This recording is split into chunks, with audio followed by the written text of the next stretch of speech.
Hello दोस्तों, नमस्कार। स्वागत है आपका कर्ण IAS एकेडमी में। फ्रेंड्स, हम लोग जो शिक्षक भर्ती है तो प्रैक्टिस सेट देख रहे हैं। ये सेट नंबर 4 है। किस पब्लिकेशन का है? तो एडुटेरिया पब्लिकेशन का है। जी हाँ, ये सेट नंबर 4 है। इससे पहले 1, 2, 3 सेट अपलोड किया जा चुका है और ये चौथा सेट है। फ्रेंड्स, आपसे रिक्वेस्ट है, अगर आप हमारे चैनल पर नए हैं या चैनल को अब तक सब्सक्राइब नहीं किए हैं तो चैनल को सब्सक्राइब कर ले, बेल आइकन को हिट करें। क्वेश्चन नंबर 1, व्यायाम मंडल की स्थापना 1896 में पुणे में किसके द्वारा की गई थी? तो दामोदर हरि चापेकर द्वारा किया गया था, ऑप्शन ए।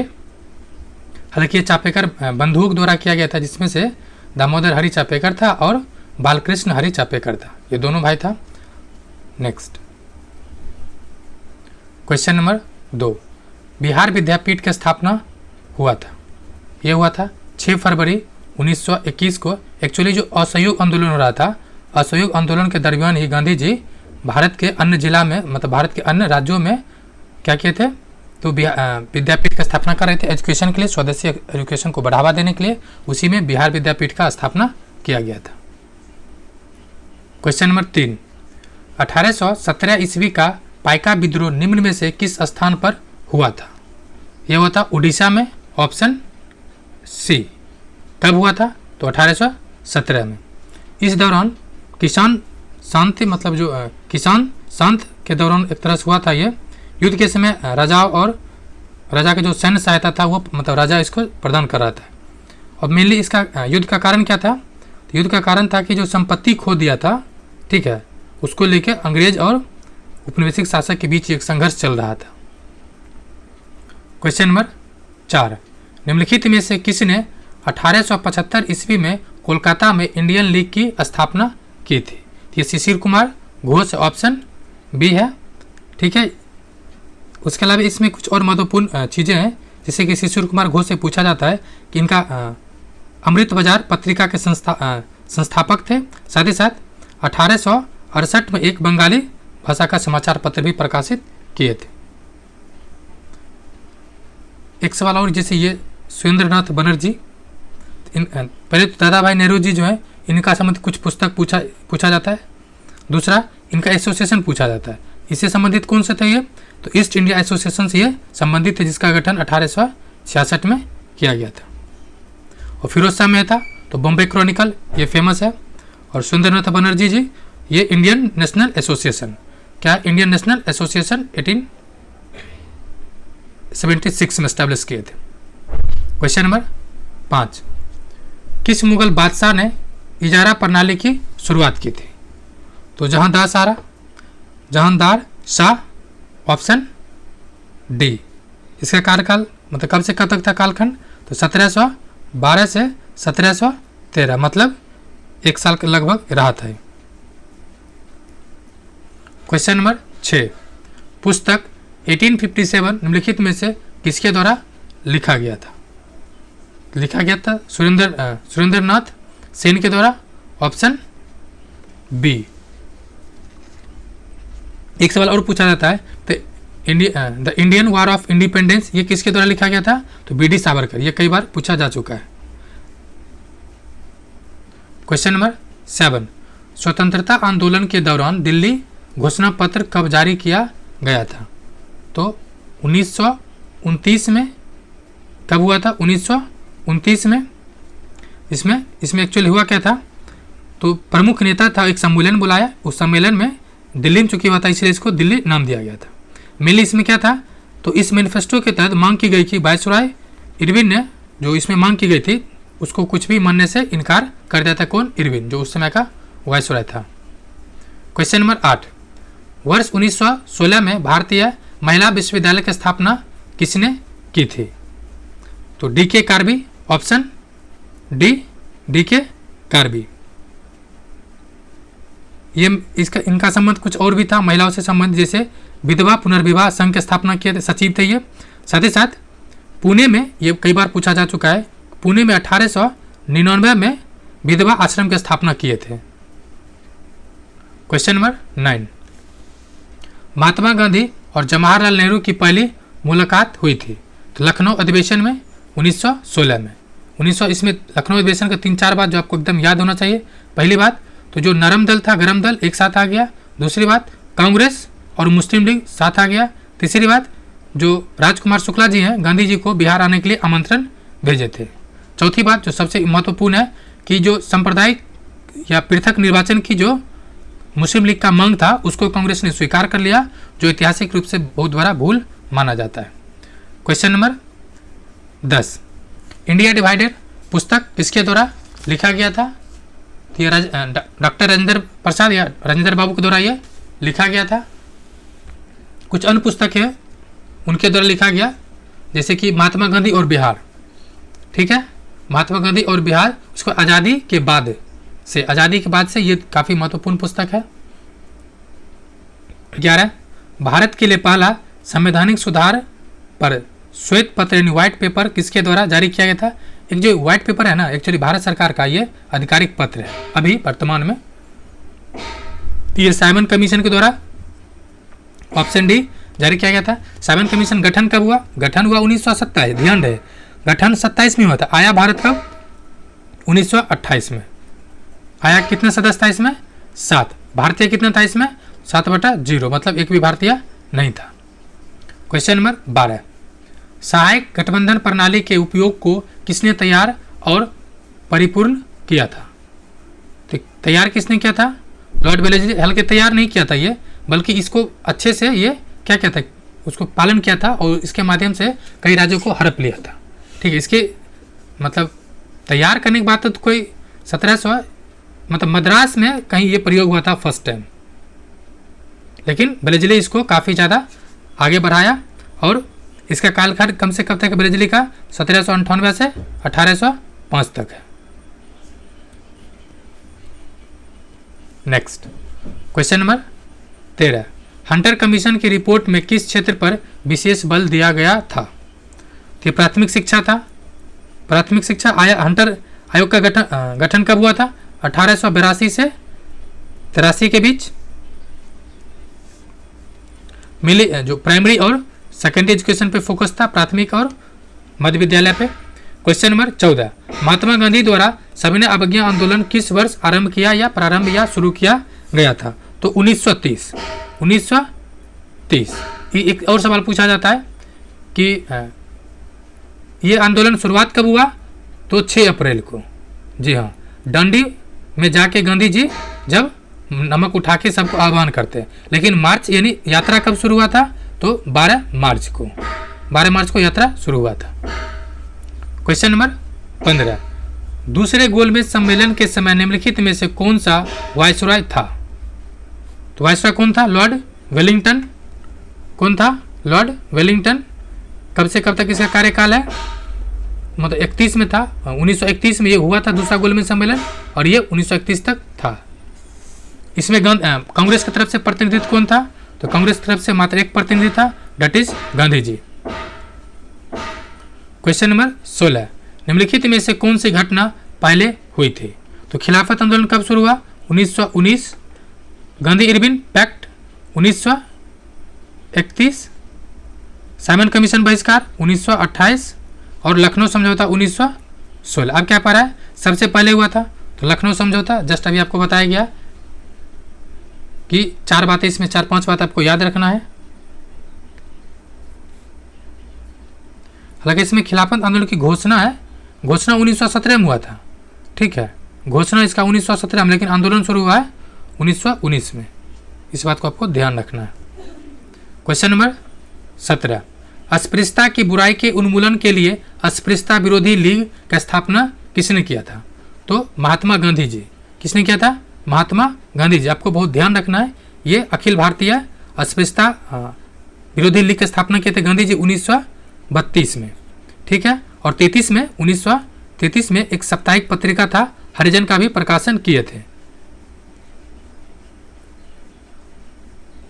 क्वेश्चन नंबर 18, भूदान आंदोलन किसके द्वारा शुरू किया गया था? तो ये जो विनोबा भावे हैं, ऑप्शन डी, शुरू किया गया था। कब शुरू किया गया था? 1951 में। और कहाँ के? तो तेलंगाना से। और कौन गांव से? तो पोच्चमपल्ली गांव से ठीक है, लेकिन स्टेट कौन है? तेलंगाना। क्वेश्चन नंबर 19, अंग्रेजों के खिलाफ भारतीय नौसेना विद्रोह किस वर्ष आरंभ हुआ था? ये आई थिंक 68 में पूछा गया था। ये 1946 में हुआ था, ऑप्शन सी। इसमें हुआ था तो रॉयल इंडियन नेवी विद्रोह हुआ था, जिसे रॉयल इंडियन नेवी रिवोल्ट भी कहा जाता है। ये कब हुआ था? 18 फरवरी 1946 को। नंबर 20, निम्न में से कौन सा कथन असत्य है? आप असत्य की जगह पर हैं, कौन सा कथन गलत है, ताकि गलत आसान का असत्य में थोड़ा कन्फ्यूजन हो सकता है। कौन सा कथन असत्य है? तो असत्य है जो ऑप्शन डी। कैसे? देखिए, पहली बात ये यूपीएससी क्वेश्चन है, इसलिए बने तो ठीक, नहीं बने तो बहुत अच्छी बात है, टेंशन नहीं होना चाहिए। कह रहा है हड़प्पा सभ्यता के बर्तनों पर केवल काले रंग की चित्रकारी था। कहीं भी आपको केवल शब्द दिख जाए ना तो ये वहाँ पर अलर्ट हो जाइए, क्योंकि ये बहुत एक्सट्रीम स्टेटमेंट, ये गलत होने की संभावना बहुत ज़्यादा यूपीएससी में होता है। अब देखिए, काले नहीं, काल और लाल दोनों था, और काले और भूरा, भूरा मृदभान था, मृदभान था, इसलिए भी ध्यान रखना है। इसकी जगह क्या हो जाएगा? लाल, काला और भूरा मृदभान।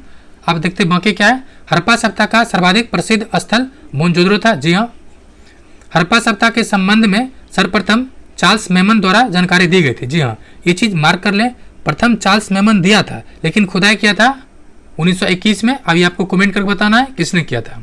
उसके अलावा भारतीय उपमहाद्वीप में कृषि का प्राचीनतम साक्ष्य मेहरगढ़ से प्राप्त हुआ। हालांकि ये क्वेश्चन थोड़ा पुराना है, मेहरगढ़ नहीं, लोहरागढ़ नया आ गया है, तो पुराना ये क्वेश्चन चूँकि प्रीवियस ईयर है, इसलिए मेहरगढ़ यहाँ नहीं होगा, बदल गया है। क्वेश्चन नंबर 21, किस वेद में वर्ण शब्द पहली बार उल्लेख मिलता है? किस वेद में? ये ऋग्वेद का है, ठीक है। किस में? तो ऋग्वेद में। क्वेश्चन नंबर 22, राजधानी को पटना से वैशाली किसने स्थानांतरित किया था? तो ये शिशुनाग वंश के शासक था कालाशोक। किसने किया था? कालाशोक। उसके अलावा फिर पटना कौन लाया? तो पटना लाया शेरशाह। वापस पटना कौन लाया? शेरशाह। कालाशोक के समय में दूसरा बौद्ध संगीत ही हुआ था, चूंकि ये बिहार से रिलेटेड है तो पूछा जा सकता है। क्वेश्चन नंबर 23, गुप्त काल के दौरान अदालतों की भाषा क्या थी? तो अदालत की भाषा संस्कृत था। पाली किसके समय में था? तो पाली था बौद्ध के समय में। क्वेश्चन नंबर 24, हर्षवर्धन प्रशासन के बारे में गलत कथन का चयन करें। तो गलत क्या है? तो सती प्रथा प्रचलित नहीं था। जी नहीं, सती प्रथा प्रचलित था, ये गलत चीज है। बाकी क्या है? उसके साम्राज्य में कोई गुलाम नहीं था, बात सही है। उसकी राजधानी कन्नौज थी। जी हाँ, यानी क्या सही गलत है? ये हिंदू में जाति प्रथा एक्चुअली प्रचलित था, और जाति प्रथा का ये जो जाति प्रथा नहीं बल्कि सती प्रथा का प्रथम जो अभिलेख मिला है 510 ईस्वी के आसपास है, एरन अभिलेख से। एरन अभिलेख से ये किसी दास के मरने के बाद उसकी पत्नी उसके साथ चली गई थी। क्वेश्चन नंबर 25, प्रथम मानव जीवाश्म भारत के किस नदी तट से प्राप्त हुआ है? तो ये नर्मदा नदी तट है, ऑप्शन सी। ये क्वेश्चन प्रीवियस ईयर है, ठीक है। नर्मदा घाटी को विश्व की प्राचीनतम घाटी माना जाता है। सर्वप्रथम मानव का जीवाश्म इसी घाटी से प्राप्त हुआ है, ये इंपॉर्टेंट है। क्वेश्चन नंबर 26, प्रसिद्ध नाटक मृक्षकटिगम किसने लिखा था? तो ये शूद्रक की रचना है, ऑप्शन बी। और शूद्रक का जो वास्तविक नाम था ये था इंद्रगुप्त। इंद्रगुप्त वह पहली एवं दूसरी शताब्दी ईस्वी के एक अमीर राजा था। क्वेश्चन नंबर 27, गुजरात में चालुक्य वंश की स्थापना किसने किया था? तो मूलराज प्रथम, ऑप्शन ए, ठीक है। चालुक्य या सोलंकी वंश भी कहते हैं, ठीक है। सोलंकी सोमनाथ मंदिर के संरक्षक था। सोमनाथ मंदिर जिसपे गौरी ने 17 बार आक्रमण किया था।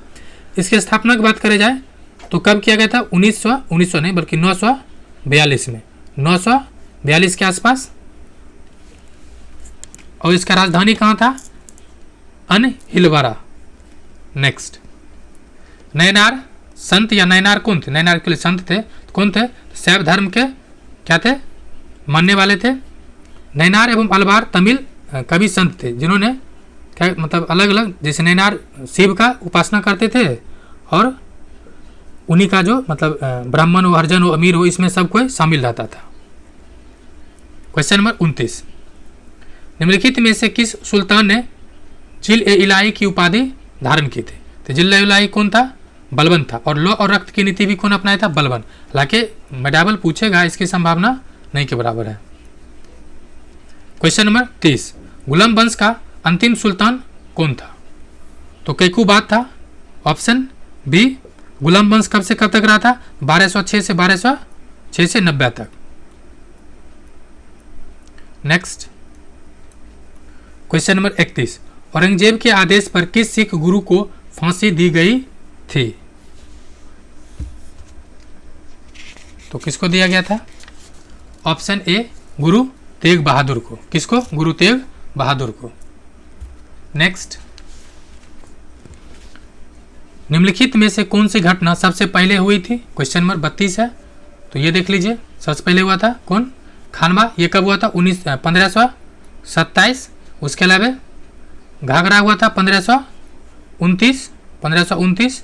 चौसा और कन्नौज, तो कन्नौज हुआ है 1540 में और चौसा हुआ 1539 में। कन्नौज के बाद ही क्या होता है? शेरशाह सूरी दिल्ली का शासक बनता है और मुगल का पहला पारी समाप्त होती है। क्वेश्चन नंबर 33, दादा साहेब फाल्के अंतर्राष्ट्रीय फिल्म समारोह 2023 में किस फिल्म को फिल्म ऑफ द ईयर चुना गया? RRR को, यानी RRR। ऑप्शन बी, ठीक है। अब इसमें कुछ और महत्वपूर्ण अवार्ड है, जैसे सर्वश्रेष्ठ फिल्म था the Kashmir files. Film of the year कौन था? यही दादा भाई RRR। उसके अलावा बेस्ट एक्टर तो रणबीर कपूर और best actress Alia Bhatt. Question number 34, किस IIT संस्था द्वारा समुद्र की लहरों से बिजली बनाने के लिए सिंधुजा नामक ओशियन वेव एनर्जी कन्वर्टर विकसित किया गया है? कौन? Ocean wave energy converter. तो ये किया गया IIT मद्रास। Option A.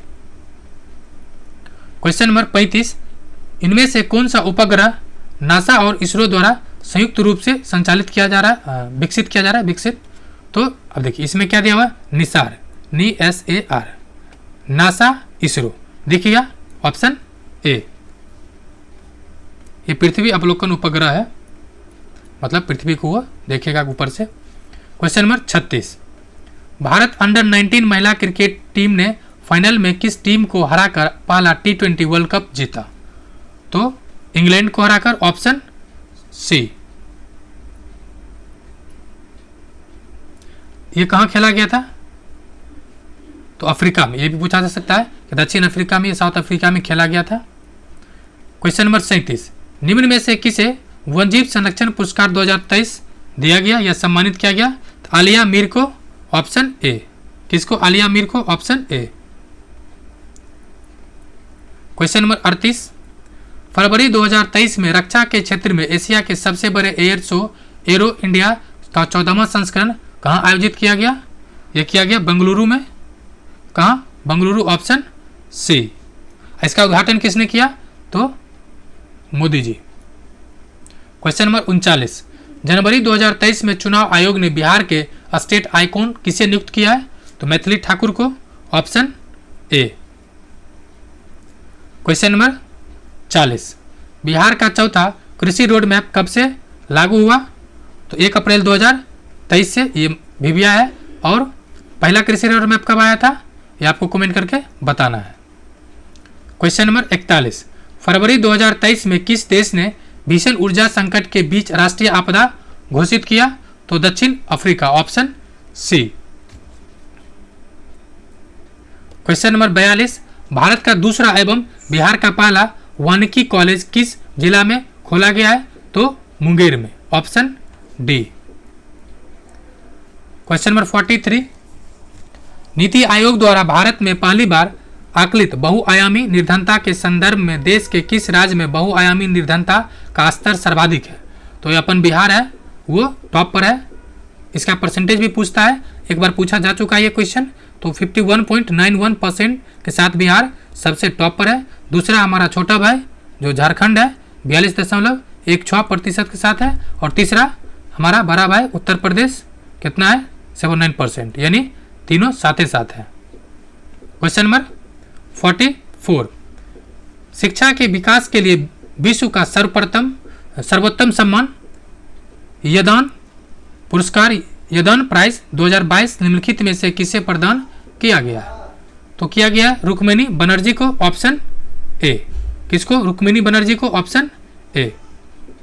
तो ये जो है प्रथम फाउंडेशन है, ये शिक्षा संबंधित काम करता है। प्रथम फाउंडेशन की सीईओ है, CEO chief executive officer. She is a change maker योजना निम्नलिखित में से किसके द्वारा शुरू किया गया? तो सी लगा हुआ है, मतलब कहीं न कहीं वो महिला से संबंधित है, तो राष्ट्रीय महिला आयोग, राष्ट्रीय महिला आयोग ये 2021 में आया है। Next question number 46, Tarun Bharat संघ नामक समूह संबंधित है तो पुरानी झीलों में पुनः निर्मित करने के लिए, ऑप्शन सी। इसका गठन किया गया था 1975 में। कब किया गया? 1975 में। मेन इसमें इसका काम क्या है? जो क्लीन वाटर है यानी स्वच्छ एनर्जी है उसको बढ़ावा देना है। क्वेश्चन नंबर 47, संयुक्त राष्ट्र खाद्य एवं कृषि संगठन का मुख्यालय कहाँ, यानी फूड एंड एग्रीकल्चर ऑर्गेनाइजेशन, मुख्यालय कहाँ है इसका? तो इटली में, ऑप्शन बी। कहाँ है? इटली के रोम में, क्योंकि रोम होगा तो रोम है नहीं, मतलब इटली में। 48, उत्तरी ध्रुव पर पहुंचने वाला विश्व का प्रथम व्यक्ति कौन है? तो व्यक्ति है Robert Pierre, option C, Robert Pierre, Pierre. Next question number 49, निम्नलिखित में से किस रंग के प्रकाश का पौधा द्वारा तीव्र अवशोषण किया जाता है? ये क्वेश्चन 68 में पूछा गया था। तो किस रंग का किया जाता है? ऑप्शन सी, नीला और लाल। ठीक है, मेनली पौधा होता क्या, इस अवशोषण करने का काम कौन करता है? क्लोरोफिल। क्वेश्चन नंबर 50, पौधे की कोशिकाओं में कार्बोहाइड्रेट्स का संचय किस रूप में होता है? तो स्टार्च के रूप में। किस रूप में? स्टार्च के रूप में। ये आपको देखिएगा कैसे, चावल धोने पर जो व्हाइट निकलता है वो, या आलू को काटने पर जो व्हाइट निकलता है वो। क्वेश्चन नंबर 51, हरे पादप में उपस्थित यानी ल्यूकोप्लास्ट यानी अवर्णीय लवक का कार्य है। इसका कार्य है जो फूड को स्टोरेज करना यानी खाद्य संग्रह के रूप में कार्य करता है, option D.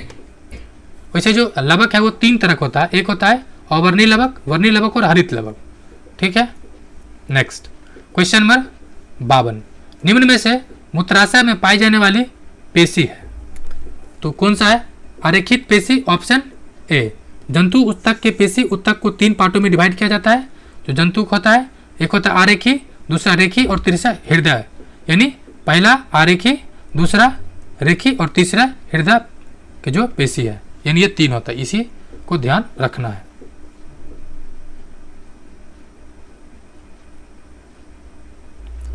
Question number 53, tocopherol किस विटामिन का रासायनिक नाम है? तो विटामिन ई का है। किसका है? विटामिन ई का। नेक्स्ट क्वेश्चन नंबर 54, एड्स रोग निम्न में से किसके कारण होता है? तो HIV वायरस, यानी ऑप्शन सी। सबसे बड़ी बात है इसमें नॉर्मल क्या चीज़ दिखता है? तो बुखार लगता रहता है, वजन कम जाता है, लिम्फ जो ग्रंथि है वो फूल जाता है, रात में पसीना व डायरिया आता है। सबसे इंपॉर्टेंट जो मर जाता है उसका कारण है कि उसका जो रोग प्रतिरोध क्षमता है वो कम हो जाता है। क्वेश्चन नंबर 55, मनुष्य की आमाशय की दीवार से स्रावित होता है। क्या साबित होता है? तो जठर रस, यानी ऑप्शन ए। आमाशय मतलब स्टमक, क्या होता है? जठर रस का साबन होता है। इंसुलिन का पेनक्रियास होता है। क्वेश्चन नंबर 56, विकृत की रचनात्मक एवं क्रियात्मक इकाई है, यानी विकृत मतलब किडनी।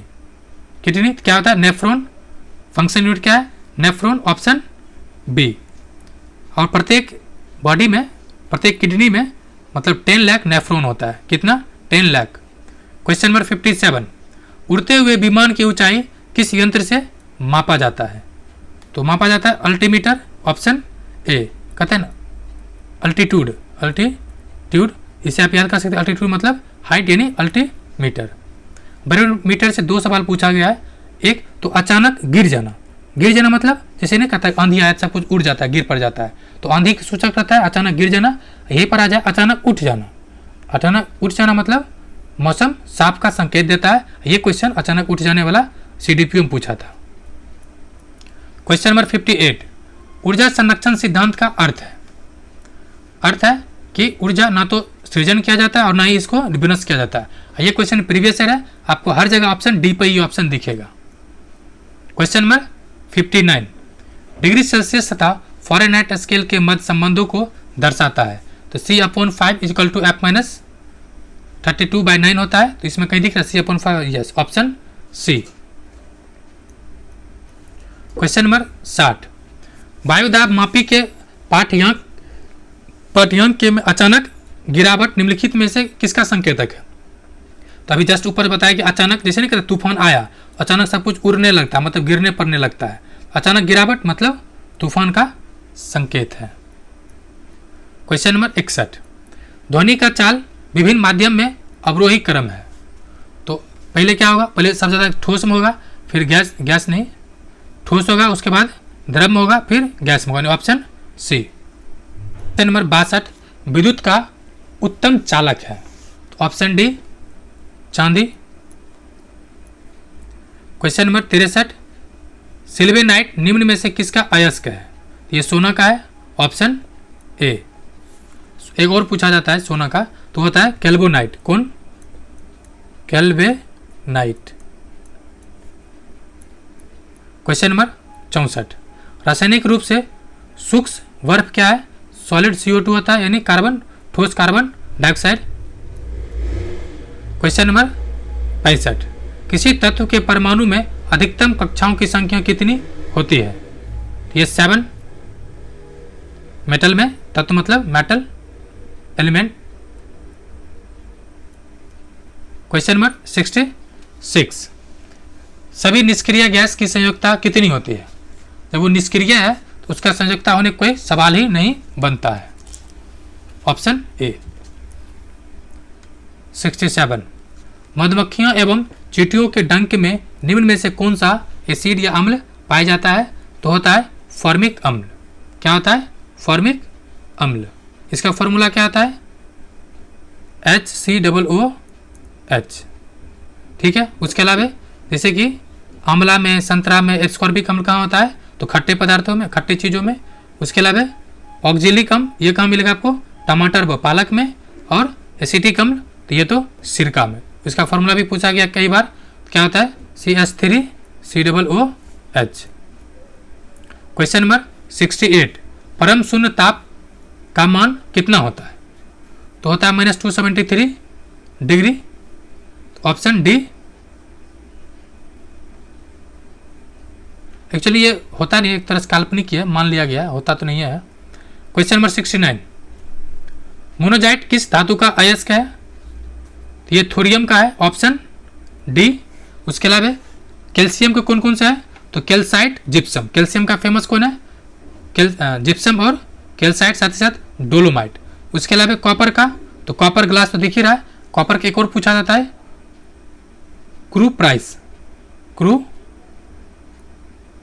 कुपाइट। उसके अलावा आयरन, तो हेमेटाइट, लिग्नोमाइट। उसके अलावा सीडेराइट। थोरियम का तो मोनोजाइट है ही। निम्नलिखित में से रोल्ड गोल्ड का संघटक है, क्या है? ऑप्शन सी, तांबा और एल्युमिनियम। क्वेश्चन नंबर 71, ब्यूटेन का रासायनिक सूत्र है, क्या है? C4H10। C4H10 होगा। C4H10 किस में है? ऑप्शन ए में होता है। मिथेन, इथेन, ब्यूटेन, प्रोपेन, इस तरह से आपको याद रख लेना 10 तक। क्वेश्चन नंबर 72, वाक एवं अभिव्यक्ति की स्वतंत्रता के अंतर्गत निम्न में से कौन सा शामिल है?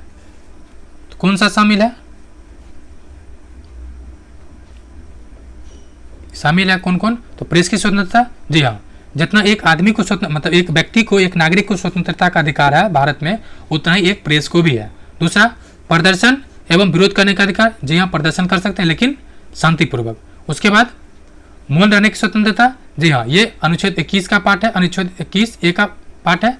हड़ताल करने का अधिकार, जी नहीं, हड़ताल का अधिकार हमारे अभिव्यक्ति का अधिकार के अंतर्गत नहीं आता है। ऑप्शन क्या हो जाएगा? तो इसका ऑप्शन हो जाएगा डी। इसकी चर्चा किस में है? अनुच्छेद 19 में। नंबर 73, संविधान के किस अनुच्छेद में यह वर्णित है कि राज्य न्यायपालिका को कार्यपालिका से पृथक करेगा? तो अनुच्छेद 50 में ऑप्शन सी। और अनुच्छेद 51 में क्या है? तो अंतर्राष्ट्रीय संबंध। अनुच्छेद 45 में क्या है? तो एजुकेशन से रिलेटेड है। अनुच्छेद 42 में है ये जो मतलब क्या कहते हैं मातृत्व या महिलाओं की स्थिति में जो वर्क प्लेस है वहाँ पे सुधार करने के रिलेटेड है। क्वेश्चन नंबर 74, भारत में आम चुनाव किस सिद्धांत पर आधारित है? यह प्रादेशिक प्रतिनिधित्व के आधार पर, ऑप्शन बी। 75, राज्य के संबंध में स्थानीय सरकार किसका प्रयोग करती है? तो प्रायोजित प्राधिकार, ऑप्शन ए। और स्थानीय सरकार को संवैधानिक दर्जा कब मिला है? 73वें संविधान संशोधन 1992 में। क्वेश्चन नंबर 76, भारतीय संविधान की समवर्ती सूची की अवधारणा किस देश से लिया गया है? ये लिया गया कहाँ से? ऑस्ट्रेलिया से। कनाडा से क्या लिया गया? संघ का जो व्यवस्था है, संघीय व्यवस्था, वो कनाडा से।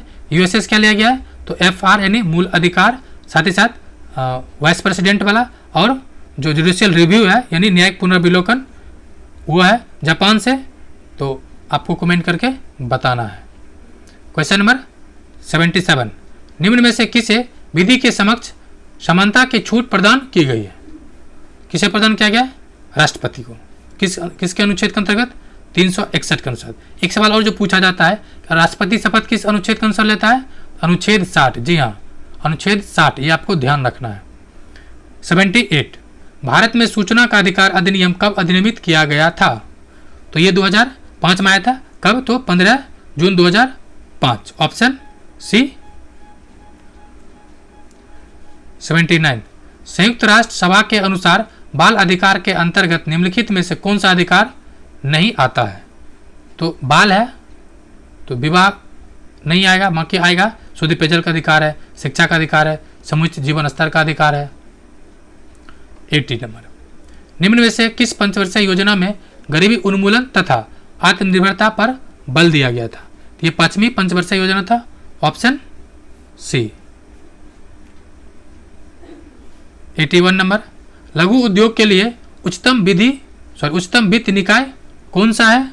तो सिडबी है, ऑप्शन बी। सिडबी है क्या? एस्बॉय industries development bank of India. क्या है? एस्बॉय industries development bank of India. इसका गठन कब हुआ था? तो 1990 में, अप्रैल 1990 में। क्वेश्चन नंबर 82, बिहार सरकार द्वारा प्रस्तावित बजट 23-24 में सर्वाधिक खर्च निम्नलिखित में से किस मद पे दिया जा रहा है, जिसके लिए आप भर्ती में जाने वाले हैं? किसके लिए जाने वाले हैं? शिक्षा के लिए। क्वेश्चन नंबर 83, निम्नलिखित में से कौन सा जलधारा प्रशांत महासागर की कोल्ड स्ट्रीम है? कोल्ड जलधारा है, कोल्ड करंट है। तो हम्बोल्ट की धारा, ऑप्शन ए। बाकी क्या है? फॉकलैंड नहीं, ये भी ठंडा ही है, लेकिन ये पूछ रहा है प्रशांत महासागर के। तो प्रशांत महासागर में कौन है? ये है, ऑप्शन ए।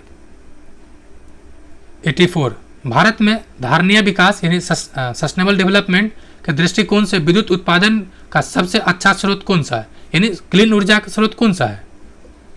तो जल विद्युत, क्योंकि भारत में बहुत ही पानी है, पानी ही पानी है।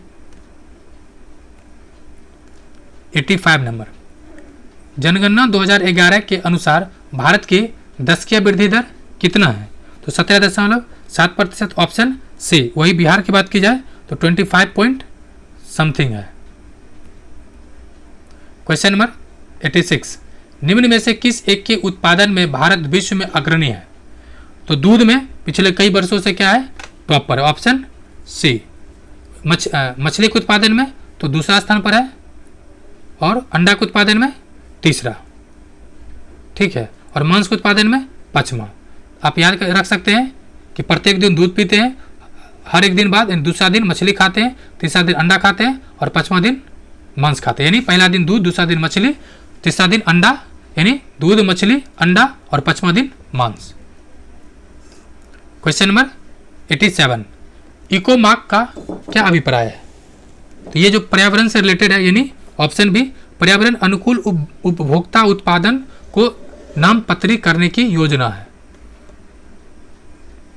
88, निम्न में से कौन सी नदी उत्तर एवं दक्षिण भारत के बीच पारस्परिक सीमा का निर्धारण करती है?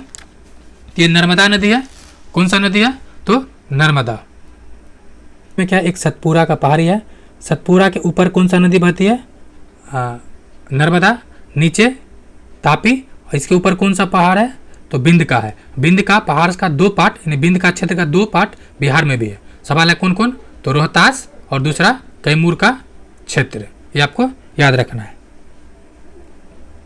नेक्स्ट, नर्मदा की लंबाई कितना है? ये भी पूछा जाता है। 13 और 12 कितना है? 13, 12। और महानदी का गोदावरी का ये 1465 है, 1465 kilometre. Next question, question number 89। Bharat का हुआ कौन सा स्थान है जहां बंगाल की खाड़ी, अरब सागर और हिंद महासागर मिलता है? तो वह स्थान कौन सा है? यह स्थान यानी कन्याकुमारी।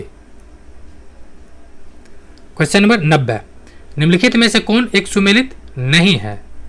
जो नहीं है वो है क्या? नथुला दर्रा। ये है कहाँ में? ये सिक्किम में। ये कहाँ पर है?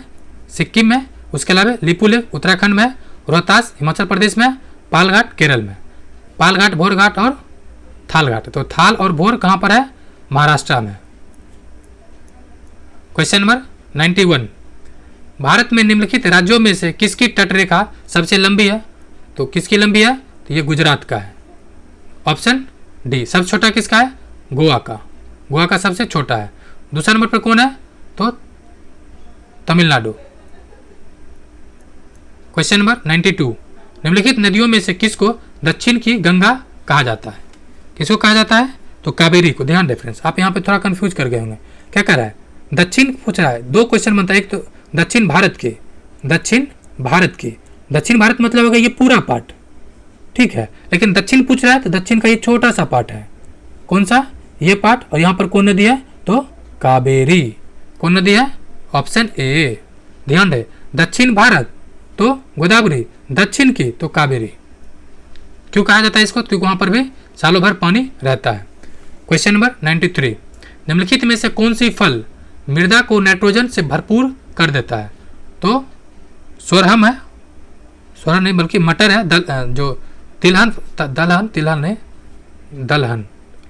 दलहन फसल है, वो इसमें महत्वपूर्ण भूमिका निभाता है। तो ऑप्शन डी मटर।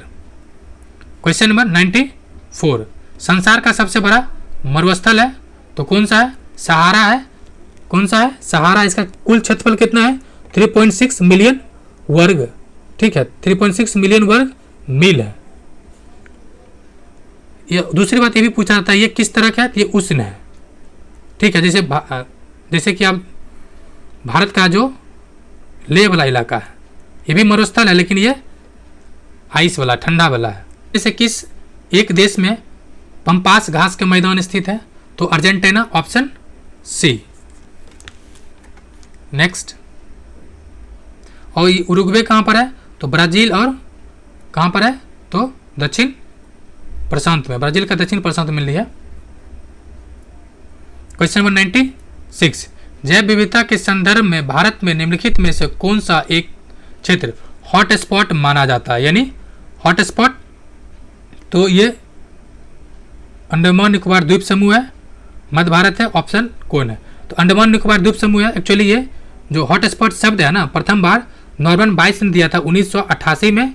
साथ ही साथ हॉट स्पॉट जो पूरे दुनिया में 36 है, जिसमें से 4 में भारत भी है, जो कि अंतर्राष्ट्रीय कार्यक्रम है। इसमें आपको ध्यान क्या रखना है? ये जो वेस्टर्न क्षेत्र है ना, यानी पश्चिमी घाट के इलाका, पश्चिम वाला क्षेत्र, एक ये हॉट स्पॉट में था, ये श्रीलंका तक है।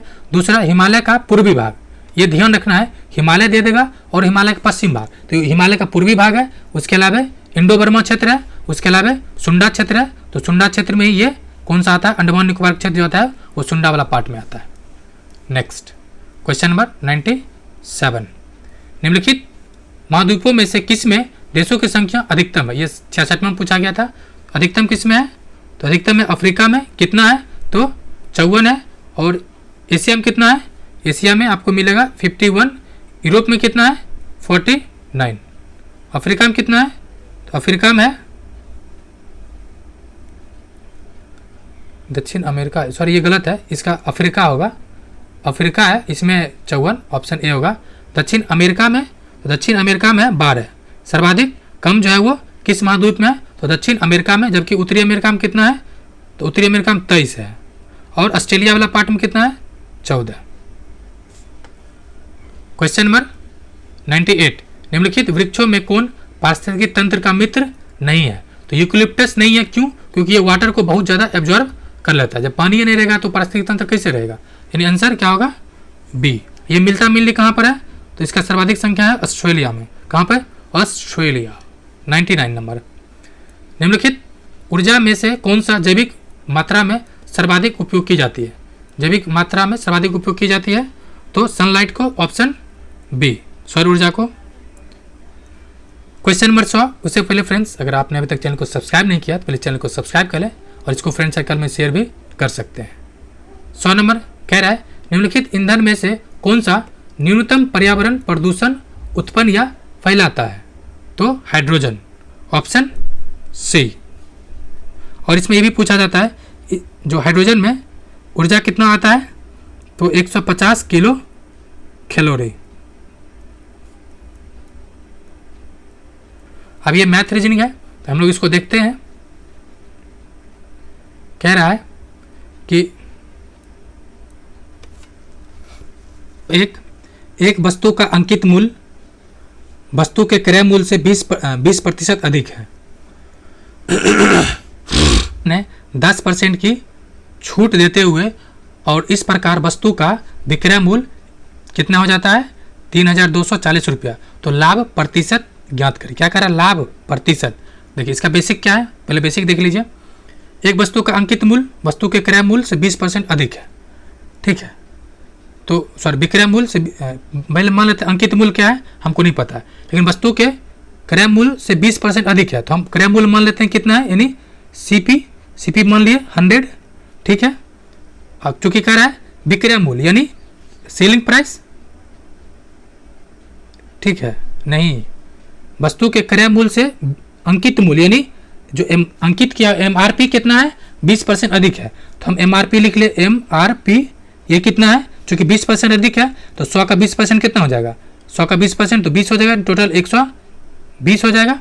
अब कह रहा है एक दुकानदार ने 10% की छूट दिया, तो आपको इतना पता ही होगा कि छूट किस पे दिया जाता है, छूट दिया जाता है जो अंकित मूल्य है, यानी जो मार्क प्राइस है उस पर छूट दिया जाता है। तो मार्क प्राइस कितना यहाँ पर है 120, इसका 10% देखिए कितना हो जाएगा, तो 120 का 10%, 120 का 10% कितना हो जाएगा, क्योंकि परसेंट हटाएंगे 100 नीचे डालेंगे, यानी 12 रुपया कितना हो गया, 12 रुपया। यानी वो कितना पर बेचा, वो छूट कितना दिया ये, तो 12 रुपया।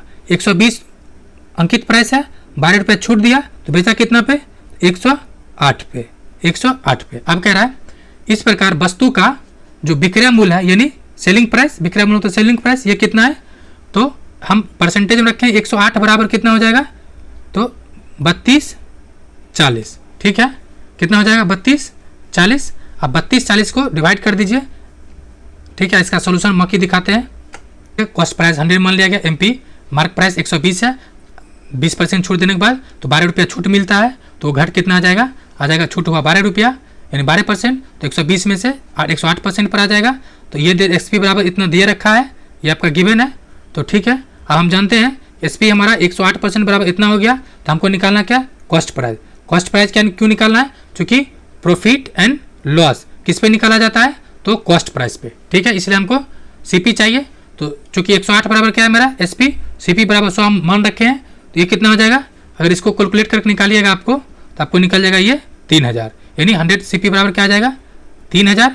तो प्रॉफिट क्या होता है, तो प्रॉफिट होता है, प्रॉफिट परसेंटेज क्या होता है प्रॉफिट इंटू, मतलब profit percentage into 100 upon cost price, ठीक है। या प्रॉफिट मतलब क्या होता है, तो प्रॉफिट मतलब होता है selling price minus cost price, यही तो प्रॉफिट होगा, जितना आप बेचे जितना हम खरीदे उसी का अंतर है, इंटू 100 अपॉन कॉस्ट प्राइस। इस तरह से निकालिएगा आप कैलकुलेट करके, तो आपको 8% आ जाएगा। क्या होगा, इसका डी होगा।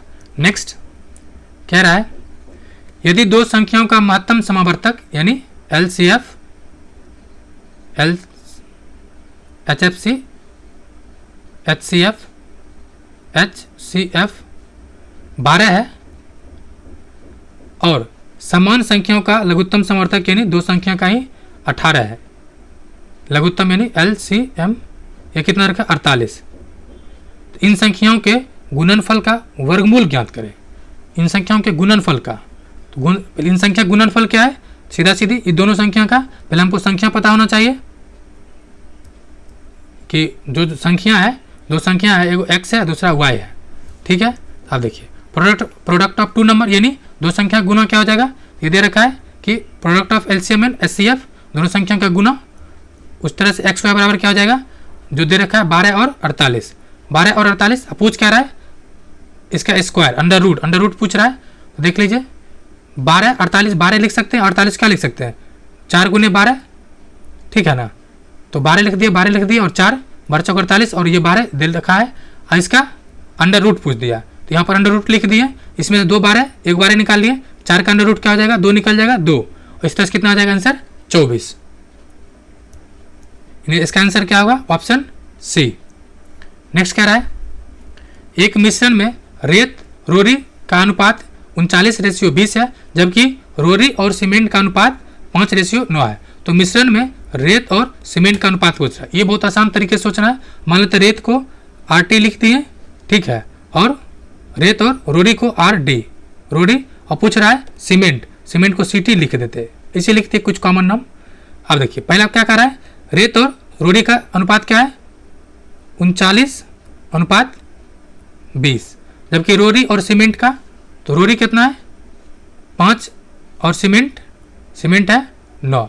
आपको पिछले वीडियो में बताया था कि जो स्थान खाली है उसको बगल वाला भर देना है, यहाँ पे 20 लिख देना है और यहाँ पर क्या है इधर 5 लिख देना, जो खाली है उसके बगल वाला।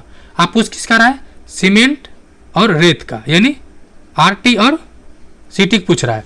तो और क्या करना है, इस दोनों को गुना कर देना है, ठीक है, ऊपर वाले को। तो हमको क्या चाहिए, हमको चाहिए रेत और सीमेंट। तो यहाँ पे 39 गुने 5 हटा देते हैं, नहीं 39 गुने 5, और दूसरा रेशियो क्या आ जाएगा 20 गुने 9। तो 5 गुने कैंसिल कर दीजिएगा 4 आ जाएगा, और 39 है तो 3 और ये 13 39, इसको कैलकुलेट कर लीजिएगा तो आ जाएगा 12:13, ऑप्शन ए। नेक्स्ट इसका बी होगा, 12:13 नहीं बल्कि 13:12 होगा। अब कह रहा है तीन संख्याएं 1/2 रेशियो 2/3 रेशियो 3/4 के अनुपात में, यदि सबसे बड़ी संख्या और सबसे छोटी संख्या के बीच का अंतर 33 है तो तीनों संख्या का महत्तम क्या होगा। सिंपल सी बात है, ये दिया रहा है 1/2 रेशियो 2/3 रेशियो 3/4, सब कैल्शियम ले लीजिएगा, कितना आ जाएगा 12, कितना आ जाएगा 12।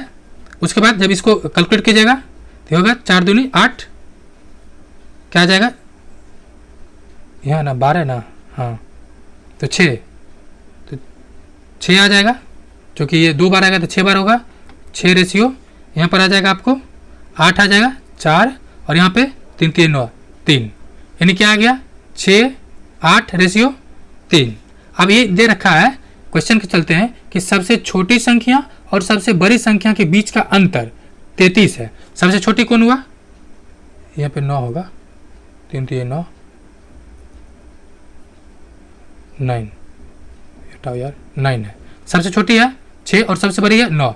ये दोनों का अंतर कितना है, अंतर पूछ रहा है माइनस प्लस नहीं 3 है, और दे रखा है कि 3 बराबर कितना है 33, 3 बराबर 33 क्या हो गया, तो 1 बराबर कितना हो जाएगा, 1 बराबर हो जाएगा 11। अब पूछ क्या रहा है सबका महत्तम, यानी महत्तम समावर्तक पूछ रहा है।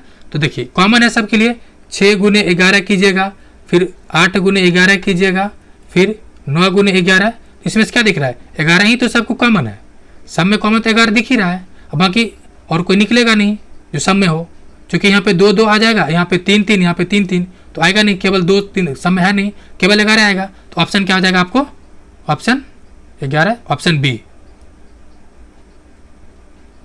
105 कह रहा है, ये सिंपल एक्सप्रेशन है कि 64/5 इंटू इतना, इसको क्या करना है सिंपल आपको कॉमन ले लेना है। क्या कॉमन लेना है, जैसे मान लेते हैं कैलकुलेट कर लीजिए, या उससे आसान तरीका करना चाह रहे हैं तो इसमें से देखिए 16 कॉमन ले लीजिएगा, 16/5, इसमें से 16/5 ले लीजिएगा तो एक्सप्रेशन छोटा हो जाएगा, ठीक है। तो ये कॉम्प्लिकेटेड नहीं है, इसका आंसर होगा ए। क्या होगा? ए, सी नहीं, ए, ऑप्शन ए। नेक्स्ट कह रहा है एक वस्तु को 1000 रुपये में बेचने पर कुछ हानि होती है या उस वस्तु को 1400 रुपये में बेचने पर व्यापारी को पुराने हानि के 3 गुना के बराबर लाभ होता है। तो वस्तु का क्रय मूल्य क्या होता है? अगर एक ही वस्तु है, उसको एक बार बेचा जाता है, उसको हानि होता है, और दूसरा बार उसको लाभ होता है, तो आपको ये ध्यान रखना है कि दोनों का अंतर कितना है, अंतर निकाल लेना है। क्या अंतर? तो आप देखिए क्या कह रहा है, कुछ वस्तु को बेचता है या उसको मतलब 1000 में बेचता है, उसको कुछ हानि होता है, तो कुछ हानि को हम मान लिए x हानि होता है। ठीक है, कितना हानि हुआ? x।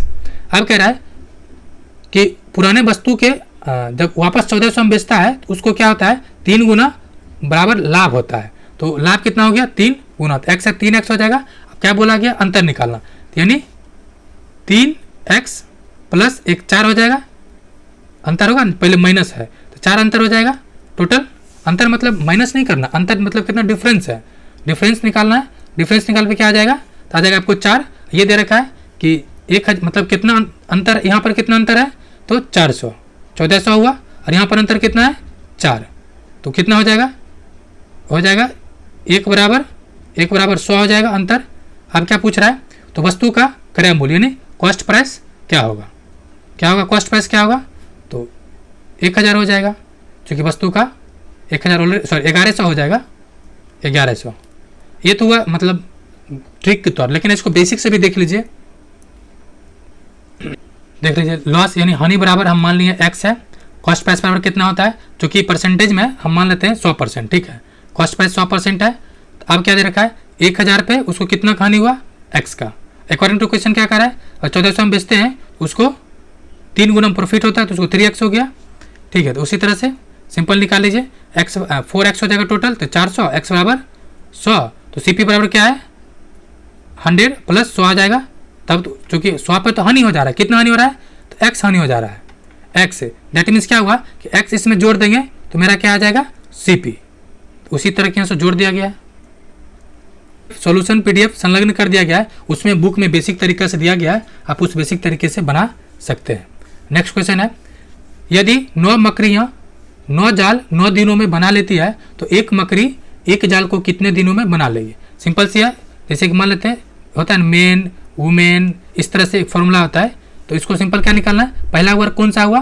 तो 9 मकड़ी फिर 9 जाल, ऊपर लिख दिए, सॉरी 9 मकड़ी 9 दिन, और वर्ग जो होगा कितना मकड़ी कितना जाल बना रहा है? 9। वर्ग को नीचे लिख देंगे तो 9 जाल बना रहा है, मतलब सिंपल है, होता है M1 M2 अपन मतलब 2 आदमी है, एक आदमी M1 M2 है, वर्ग कितना कर रहा है? M2 बराबर होता है M2 यानी तीसरा मेन और M3, इस तरह से इसी फॉर्मूला को यहाँ पर अप्लाई करना है। तो क्या हो जाएगा? 9 बराबर क्या कर रहा है? बना लेता है। तो एक मकड़ी एक जाल को कितने दिन बनाएगी? एक मकड़ी एक जाल तो कितने दिन? दिन हम यहाँ मान लेते D, और वर्ग कितना है? कितने एक जाल कितने दिन में बना लेगी? D है, एक मकड़ी एक जाल, जाल से नीचे आ जाएगा, जाल नीचे आ जाएगा, चूंकि वर्ग नीचे लिखते हैं तो हो गया। आप देखिए यहाँ पर कुछ है ही नहीं, यहाँ बच गया 1 9 से 1 9 कैंसिल हो जाएगा, केवल बचेगा 9, यानी कितना दिन लगेगा? तो 9 दिन, ऑप्शन सी। हालांकि इसका बेसिक्स दिया हुआ आप बुक में देख सकते हैं। कह रहा है एक निश्चित राशि पर अर्जित साधारण ब्याज मूल राशि का 4/25 है। यदि ब्याज की वार्षिक दर का संख्यात्मक मान और समय बराबर हो तो ब्याज की वार्षिक दर क्या होगा? पहले क्या कर रहा है? साधारण ब्याज, यानी पहले क्या कर रहा है? एक राशि का अर्जित साधारण ब्याज मूल राशि का कितना है? 4/25 है। तो हम मान लेते हैं कि मूल राशि मेरा P है, मूल राशि क्या है? P है। तो SI क्या हो जाएगा? SI क्या दे रखा है? तो 4 चूँकि 4/P/25 हो जाएगा, ये दे रखा है ना, मूल राशि का 4/25 है। ठीक है, अब क्या रहा है? एक फॉर्मूला आप जानते हैं, बचपन से याद करते होंगे, SI बराबर क्या होता है? PR/T/100। इस पर पुट कर देना है SI हमको पता है कितना है? 4/P/25। इसका देख लीजिए सॉल्यूशन बनाया हुआ है। SI दे रखा है कितना गुना है? मूल राशि का 1/4/25 है, तो वो लिख दिए। SI बराबर होता है PR/T/100, तो ये लिख दिए। SI बराबर फॉर्मूला पर पुट कर दिए इस पर, तो 4/25 बराबर PR/T/100। RT बराबर है जो गिवन मतलब क्वेश्चन में दिया हुआ है, तो ये चीज़ यहाँ पर लिख दिए।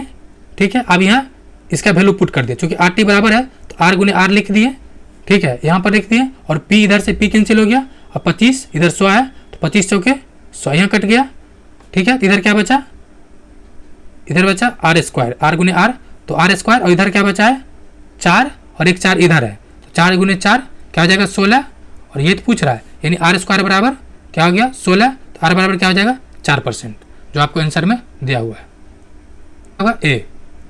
नेक्स्ट ये एक्सप्रेशन है, कह रहा है मतलब सिंपल एक्सप्रेशन है तो इसको सिंपल तरीके से सोल्व कर लीजिए। इसमें कॉमन देखिए क्या दिख रहा है, देखिए बेस सेम, दोनों का बेस क्या है सेम है, बस इधर बेस नहीं सेम है। ये 125 है, इसको ऐसे लिख सकते हैं ना 25 का क्यू 5 गुने 5 गुने 5 यानी 25 का क्यू। अब देखिए तीनों का बेस सेम है, तीनों का बेस सेम है यानी 2x माइनस 16 इंटू मतलब इंटू नहीं प्लस, प्लस क्या है x माइनस 5 बराबर 3। जब इसको सोल्व कीजिएगा तो आपको आंसर क्या मिल जाएगा, आंसर मिल जाएगा आपको 8, ऑप्शन बी। मतलब चूंकि बस इस साइड सेम कर लेना बेस को। अब नेक्स्ट कह रहा है एक संख्या में 25% की वृद्धि हुई है, पुरानी संख्या प्राप्त करने के लिए कितने प्रतिशत कम किया जाना चाहिए। सिंपल सी बात है, एक संख्या है, ठीक है, मान ली संख्या मान लेते 100 है, कोई दिक्कत नहीं। अब कह रहा है 25% वृद्धि हुआ तो ये बढ़ के कितना हो जाएगा 125, 25% में चूँकि 100 है तो 125 हो जाएगा। दूसरा अब अकॉर्डिंग टू क्वेश्चन क्या कह रहा है, क्वेश्चन कह रहा है कि कितना परसेंट संख्या में से कम किया जाए कि कितने प्रतिशत कम किया जाए पुरानी संख्या प्राप्त हो जाएगा।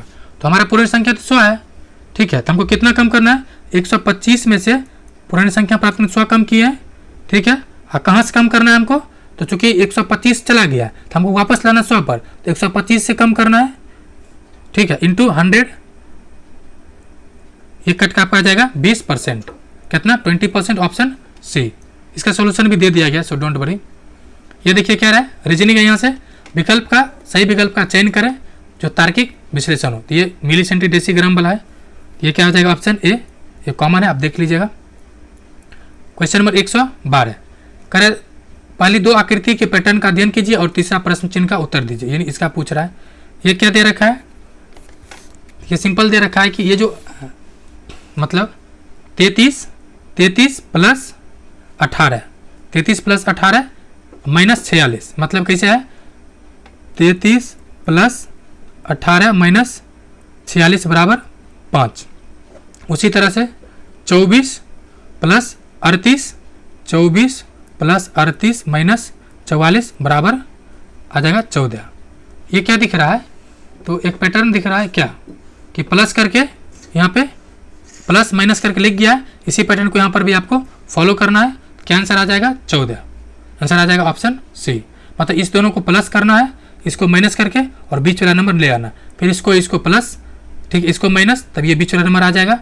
मतलब इसको प्लस, इसको माइनस, तो ये बीच वाला नंबर आ जाएगा। और देखिए कह रहा है आकृति के चतुर्भुज में कितना है, मतलब आकृति कितना है, इसका सिंपल तरीका यही है, मैंने जितना स्क्वायर है 1 2 इधर लिख दिए, इधर कितना है 1 प्लस 2 प्लस 3 सबको ऐड कर दिए, ये कितना हो जाएगा 1 2 3 6 हो जाएगा। इधर कितना हो जाएगा 1 2 3 यानी 6 गुने 3 मल्टीप्लाई कर दीजिए तो आंसर आ जाएगा 18। तो 14 कर रहा है 6 मित्र है, उत्तर की ओर मुंह करके बैठा हुआ इधर की ओर, ठीक है। डी ए के दाईं ओर से दूसरे स्थान पर है, डी है ए, पहले ए बैठा दिए, अब कह रहा है दाहिना साइड से दूसरा स्थान पर है, यानी 1 2 यानी डी यहाँ पर होगा। अब कह रहा है बैठा दिया, और सी के बाईं ओर से नहीं, डी पूछ रहा है ना, डी इधर होगा, डी के दाहिना से दूसरे स्थान पर है, तो डी है इसका देना राइट साइड दूसरे स्थान पर है, 1 2 ए आ गया। अब कह रहा है पर बैठा है, और सी के बायां से यानी लेफ्ट से तीसरा स्थान पर, तो सी के लेफ्ट का 1 2 3 यानी सी यहाँ पर है। अभी तक कितना मित्र बैठ चुका है 3। अब कह रहा है बैठ चुका है ई ए का निकटतम पड़ोसी नहीं है, यानी ई एक बगल में नहीं हो सकता, यानी ई यहाँ नहीं हो सकता है और ई यहाँ नहीं हो सकता है, और यहाँ पर तो ऑलरेडी फुल ही है, ई एक पोजीशन बच रहा है डेट इज यहाँ पे, ठीक है। अब कह रहा है बी और एफ के बीच कौन सी बैठ सकता है, बी और एफ, तो बी और एफ के बीच में कौन बैठा हुआ ए, एक कंडीशन है, इसका दूसरा भी चेक कीजिएगा तो सेम ही आता है। इसी तरह से मान लेते एक बार यहाँ पे ई बैठा दीजिए, यहाँ पे ई बैठा दीजिएगा एक बार, यहाँ पर बी को, फिर भी आपको मिलेगा ए, ऑप्शन ए। नेक्स्ट कह रहा है निम्नलिखित संख्या श्रृंखला में प्रश्नवाचक पर क्या आएगा, यानी ये क्या आने वाला है। देखिए 21, 4 27, 5 36, 6 42 और 7 49, यानी 7 का बढ़ रहा है तो यहाँ पर 49 आ जाएगा। इसको चेक कर लीजिए, 21 में से 5 घटा 16, ठीक है, उसके अलावा 4 घटा 12, 4 घटा 12 में से फिर 3 घटा क्या आ जाएगा 9, और फिर अगला बार 2 घटा, अगला सीरीज क्या होता है 7, लेकिन यहाँ पर 49 हो जाएगा जो कि फॉरवर्ड वाला पूछ रहा है। क्वेश्चन नंबर 16, निम्नलिखित श्रृंखला का अगला पद क्या होगा।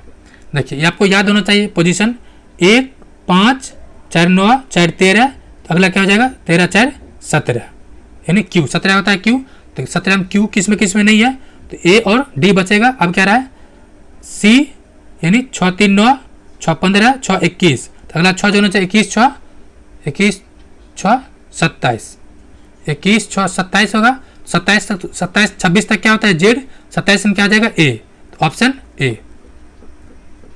क्वेश्चन नंबर 17, समीकरण का सही उत्तर चेंज कीजिए। परिवर्तित करने पर क्या परिवर्तित करना है, किन दो को परिवर्तित चेंज करना है। इसका सिंपल तरीका है, ये जो इक्वेशन दे रखा है मतलब जीरो, कंडीशन क्या है कि दोनों साइड को जोड़ने घटाने पर जीरो आना चाहिए। इसमें से ये पुट कीजिएगा किसको, ऑप्शन ए को, तो क्या आ जाएगा 0, यानी 9 + 5 - 7 - 12 भागा 3 × 5। इसे करने पर क्या आ जाएगा आपको 15 - 15 बट इज कॉल 0, जो सेटिस्फेक्शन कर रहा है ऑप्शन ए को सेटिस्फाई कर रहा है। क्वेश्चन नंबर 18, 100, उस विकल्प का चयन करें जो तीसरे अक्षर समूह के उसी संबंधित है उसी प्रकार जैसे कि पहला और अक्षर दूसरा और पहला समूह संबंधित है। अब क्या कह रहा है, देखिए ये मतलब सिंपल है,